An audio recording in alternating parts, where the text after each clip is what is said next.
I have been a huge fan of the Nintendo Famicom for as long as I can remember, from the great library of games, many of which we did not get here in the US, to the design aesthetics, to even many of the variants that we also did not get here in the States. For example, playing behind me, this is my Sharp Famicom Twin Turbo, and what's great about that system is it combines the Famicom with the Famicom disk system all in one integrated unit. It's a great system, and it outputs AV right out of the box. No need to mod required. Hey everyone, Gary here with Rocksaw Productions. Welcome to the channel. Welcome to our latest episode here. I hope you do enjoy it. What I want to know from you here in this episode: have you ever played an actual Famicom or a Famicom Twin Turbo? Let me know down in the comments. There's a lot of great ways that you can play Famicom games on the NES, but nothing quite beats the original Famicom, except for where the controllers are concerned. See, Nintendo decided to hardwire the controller, and as you can see, you don't have a whole lot of length here to play with. That's actually one of the great things about the Sharp Twin Turbo, is the fact that the controller cord's much longer. Well, what many people here in the States may not realize is you can actually use third-party controllers on the original Famicom. It has an expansion port up front, which was originally designed for the Japanese version of the Zapper, but other companies actually produced third-party adapters and peripherals that would allow you to use other controllers with this system. Now, I several months ago wired up my own adapter for this that plugged into this expansion port. There's a similar one on the Sharp Famicom Twin down below, and with that I'm able to use any NES controller, which is cool. But on a recent trip to our local game store, Live Action Games, they had this guy here. This is a controller from Hudson. I'll flash the name up right here. And this is designed to plug directly into the Famicom or the Sharp Famicom Twin. It has a slightly longer cord, not much, but it is longer. And it also has some other neat features and benefits added into it. So what we're going to do, we're going to throw this on the bench, we're going to see how it looks, we're going to compare it to the original controller, we're going to do a little bit of gameplay. Let's go get started. So the name of this controller is the Hudson Joycard MkII. I guess there was a Mark I, I haven't been able to find out a whole lot about it, but it really takes the design aesthetics of the original Famicom controller and kind of tweaks it in a couple of areas. First and foremost, it is slightly wider, so I'd say this is probably closer in width to an NES controller than what the original Famicom controller was. An additional feature is something that, well, to this point had only been found on the Twin Turbos, and that is a dual turbo functionality above the A and the B buttons. Now, it is basically a 3-position, but it is one of those that you can adjust the turbo on buttons A and buttons B. Now, unlike controller 2 on the Famicom itself, there is no integrated microphone, so that is something to be aware of on here.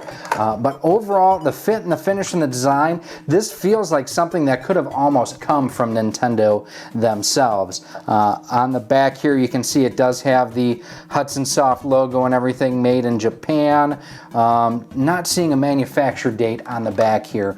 The controller itself, the wire, like I mentioned, is slightly longer than what the Famicom itself comes with, but maybe by a foot at most. It's one of the things that for the Japanese markets, the Famicom by and large sat right next to the television, so there was no need to have a super long cable because people basically played it right there. They were right on top of it.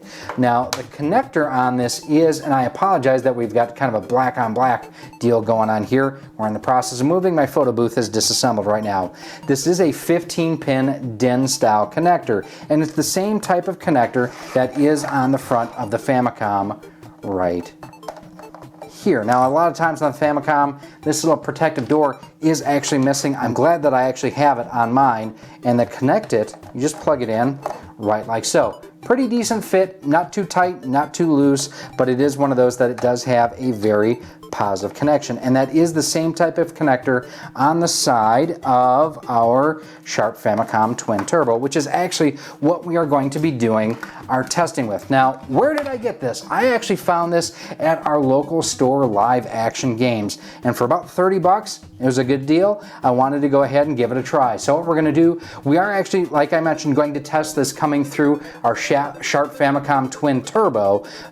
So you are going to get both disk systems and cartridge-based games that we're going to test this out on. Now's the fun part. Let's get started. All right, so here we are playing again through our Sharp Famicom Twin. This is Kid Dracula, a great game for the Famicom, and this is actually a cartridge game. It's also included in the Castlevania collection for the Nintendo Switch, so you don't necessarily need to have a Famicom to be able to play this. And the one for the Switch, it's translated into English too, where this is going to be in Japanese. Now, for the way that I have everything hooked up, I'm actually going through my RetroTink 5X using 5 times multiplication here. And basically this is kind of like a reimagining of the very first Castlevania game. At least this first level is. I've had this for a while. I've played it for a bit, but I've never spent as much time with it as I've really wanted to. Now, one thing too on the Sharp Twin Turbo is the fact that the expansion port is on the side. So I've actually had to turn the system sideways in my storage rack so that I could have any distance whatsoever here to be able to play. And it is pretty much maxed out. Very cartoony, very fun, very lighthearted. This is just, it's an exceptional game. I'd say if you are a fan of the Castlevania series, definitely go ahead and pick this up. Button presses feel great. I'm not using the turbo yet. I was looking down, so that's the middle position, and that is as fast as it'll go. Now for a game like this, I probably won't use that simply because it does have a charge shot as well. So if you see, if I hold down, Dracula starts to flash, and then he gets a stronger attack, basically. Oh! Hit detection is pretty tight on this too, so. But yeah, just a great looking, great playing game, and I will say the controller is working perfectly. I mean, not that I was expecting any issues, but it's always good to know that when you have something that's almost 40 years old, that it's working as it should. And to think about it, that's really how old this controller is almost 40 years old. Wow. It's wild to think about. Well, it's at least 35, let's say. And there you can see with the tone changes in the music as well, how it kind of really draws off of the original Castlevania. Not to be confused with Castlemania, because that's something completely different.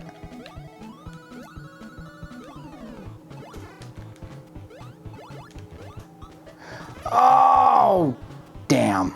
Okay. That was my own fault. We've played enough of this. We're going to move on to our next title. We've got Kirby going here, and this is one of the first games I think that having the turbo is going to kind of make a good bit of difference here. We're at level 2. Maybe not. Let's see. Yeah, this may not do the difference I was kind of hoping for. Yeah, it won't because of the fact that you actually press up to jump. That's or to pull in the air to be able to float. Yeah, overall, again, controller feels very, very good. I'm digging what's going on here. Although I am screwing up with what this boss is doing, that's for sure.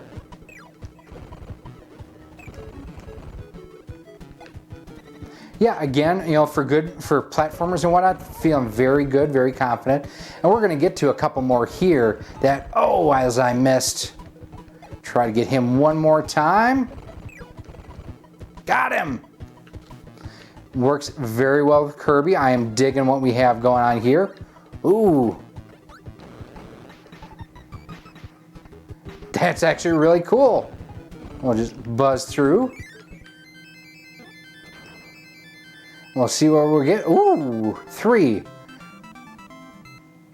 Such such a great game. I think it's kind of underrated too. I mean, I know the later games in the series have gotten lots of praise, but the original, still terrific. Now we are actually going to switch to one of the Famicom Disk System games, and that's one of the wonderful things about the Sharp Twin Turbo. It does both cartridges and the discs.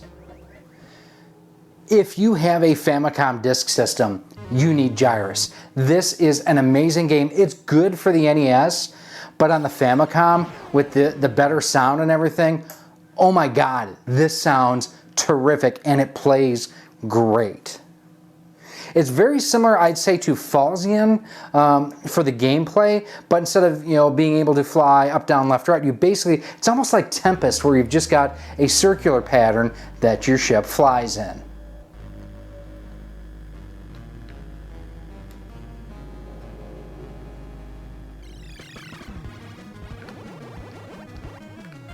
And I do have the turbo turned on now, so that is something of note.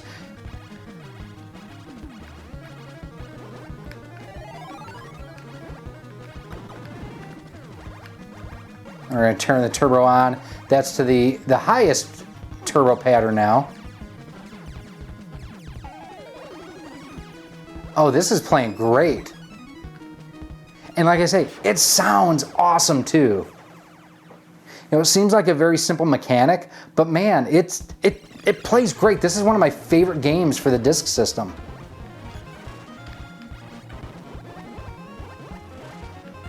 There we go, got those guys all out of the way. Try to get our power up back that we had just a little bit ago. There we go. Got that one. In a lot of ways, this does remind me of like Gradius or Salamander. Oh, I flew into that again. But with better music than any of those. As I flew into that one. Dumb. Yeah, the turbo is definitely awesome on this. Oh, I didn't see that asteroid coming towards me. All right, so that's Gyruss on the Sharp Famicom Twin Turbo Famicom Disk System. It's fun, and the turbo was great.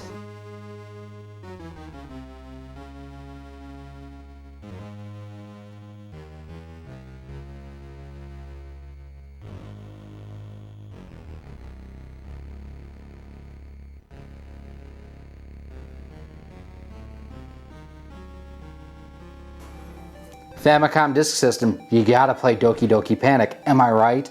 This was the inspiration for Super Mario Bros. 2 in the US. Now, for me, one of the special things about my copy of Doki Doki Panic is where I got it. I actually got this from the amazing John Riggs at the very first convention that I went to, the Mo Game Con in 2018. John, thank you so much again, gave me the homeboy hookup on this.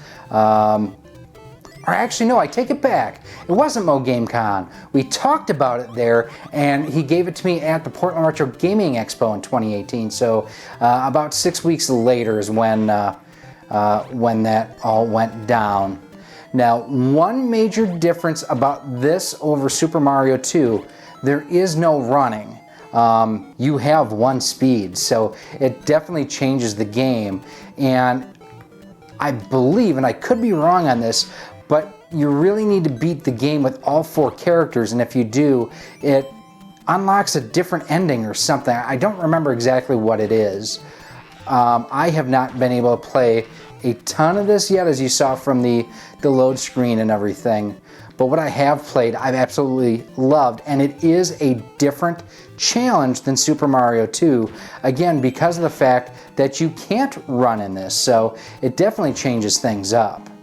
One of the things that I have found to be fairly difficult with this, and it really depends on who you have for your character, is you can't just jump over this like you could, where you could run and jump in Super Mario 2. Now the super jump there does still work. Nope, I need to come over here to get the, forgot where the extra, there it is. There we get all the coins and everything. Perfect example there again, you can't run, so you're kind of, up against it to get all the coins, and I didn't do it. I wasn't fast enough. Curse my metal body, I wasn't fast enough. All right, so that is Doki Doki Panic on the Famicom disk system. We're going to move on, otherwise I will play this all night long. When it comes to the Famicom and the Famicom disk system, I don't know that there are many games with more iconic music than Metroid. And it's one of those that I've actually never been a huge Metroid fan myself. I don't hate the games, but it's not a series that I keep coming back to. But as such, having it here on the Famicom disk system, it does sound better. It's amazing how it sounds compared to what we got here in the US. Justin Bailey does not work, again, because you could actually save to the disk. Now, there are issues that if your data becomes corrupted, well, you can lose everything versus the passcode. But even there, just with the door open, you could hear how it sounded better than what we got here in the States. Now, we're going to turn the turbo on there. We're full turbo. Yeah, a little bit of an unfair advantage, but I'm okay with that.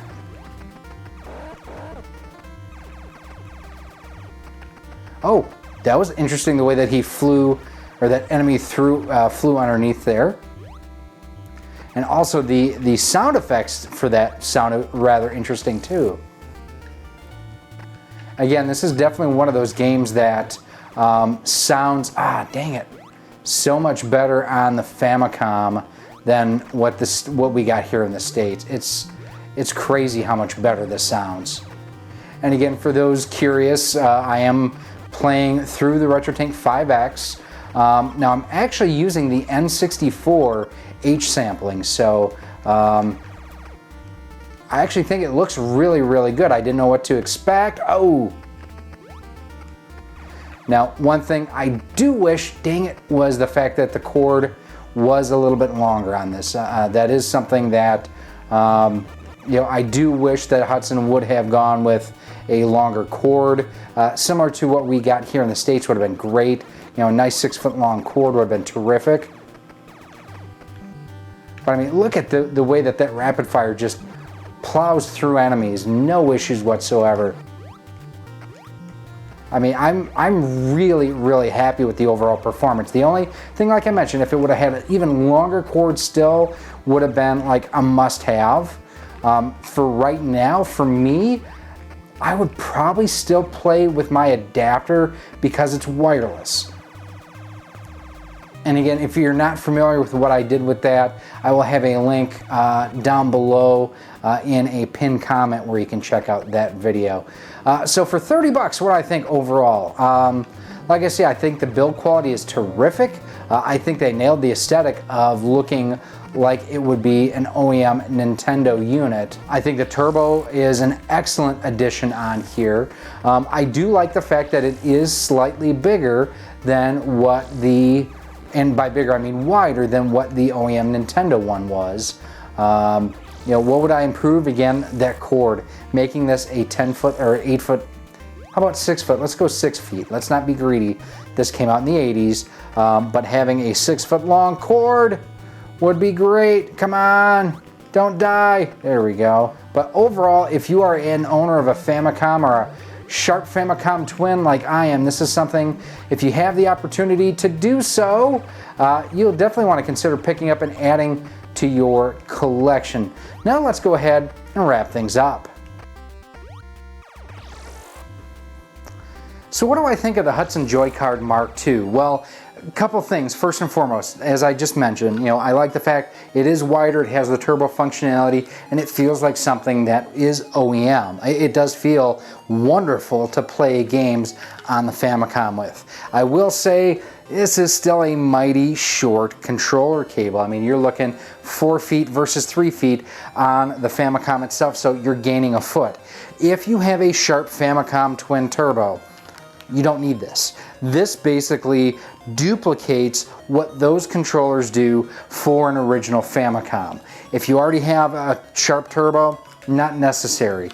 But if you are playing just on a standard Famicom, this thing is awesome. And they're not stupidly expensive either. Like I mentioned, I got mine for about 30 bucks checking eBay. I've been seeing $25 to $35, so I paid right in the middle. Thanks to Adrian at Live Action Games for giving me a heads up when he got this in as well. I am thrilled that I have this in my collection. Like I mentioned at the top of this video, I want to know from you, have you ever played a Famicom, and if so, what'd you think of it? Absolutely one of my favorite systems in my collections. Now, if you do have any other comments or questions, I will have, like I say, our video where I showed you how to make a Famicom to NES adapter down below in the comment section. You can also go ahead and email me at rocksolidmail@gmail.com.